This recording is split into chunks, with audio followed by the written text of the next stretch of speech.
who is a law enforcement instructor, and Krista Ramey, an excellent trial attorney. So, Sonny, I want to start with you first because this is the first time we're hearing about Tammy Daybell's cause of death. Remember, 2 weeks after she was found dead in September, and about 2 weeks later, Lori Vallow Daybell married her husband Chad.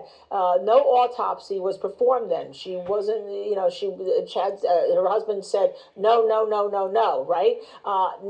Then later, as this all became open and the kids disappeared, she was exhumed, and the cause of death is now asphyxia. How does someone arrive at that cause of death? How does the ME arrive at that cause of death? And do you think there's some other kind of informant going on here?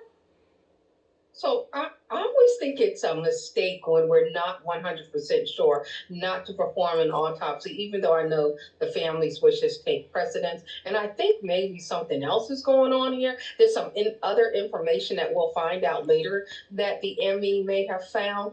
But, and of course, during the autopsy, they always, take body parts and fluids and other things that they put aside. But this case is it has so many twists and turns to it. I am wondering how it all is going to unfold and really get to every single murder that may be attached like a string of pearls in this particular case.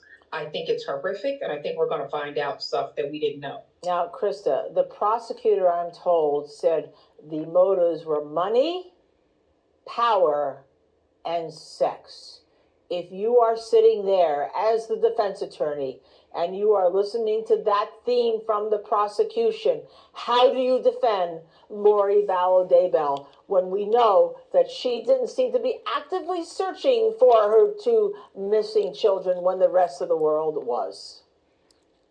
I think that the best way to defend her, if I were in that position, would be to look to Chad and to blame that she was under his control, his spell, that he, manipulated and controlled her. This is when her life, really changed dramatically. Is when he became involved in it with his cult books and their parties that they would have at their home, really kind of espousing a depraved and deformed view of her religion that isn't all in line with the teachings of the Church of Jesus Christ of Latter-day Saints.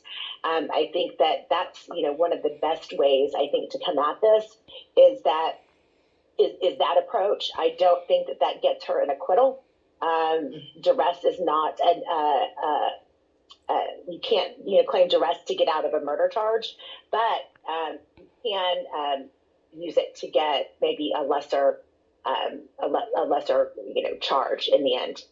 So let me go back to Sonny Slaughter here from what Krista just mentioned. The keyword religion. Is the Doomsday Cult a religious cult that she can rely on Lori Vallow to say she was brainwashed, especially since we know that she was incompetent to stand trial at some period of time here? Can she rely on that? Is this case going to surround about religion for the defense and money, power, and sex for the prosecution? I think what my colleague just said is a really good defense. I was actually thinking the same thing. In recent cases involving cults, particularly those involving sex trafficking, human trafficking of children, and the web that it involves when it, particularly as pertains to how people are controlled, a lot of those cases have come forward where people have used that defense. They have not necessarily been found not guilty, but they have seen that their charges have been reduced. And religion and cults play a huge role in the way that people operate and move around. And cults really do exist in how people become engaged in them and their control really manifest in a lot of ways. You don't see the type of heinous murders often, but you do see the sex crimes and murder, the sex crimes and lies and control really happening a lot. And there's a lot of investigations behind this, a lot of cases that can substantiate this type of defense. Well, we're going to have a long trial here, but I can tell our viewers again that the trial of Lori Vallow Daybell has opened up. The prosecution led with their theme, money, power, and sex. The defense, of course, has to say nothing. But again, two children brutally murdered, the prosecution is going to say. One, a pickaxe is found on the property, indicating that that's how the child was dismembered. And also, we're hearing for the first time that Chad Daybell's first wife died from asphyxiation. We'll hear more about that as this trial comes to play when we listen to our own reports from Gigi McKelvey. And as you follow the Law and Crime Network, both on Twitter, Law and Crime Network,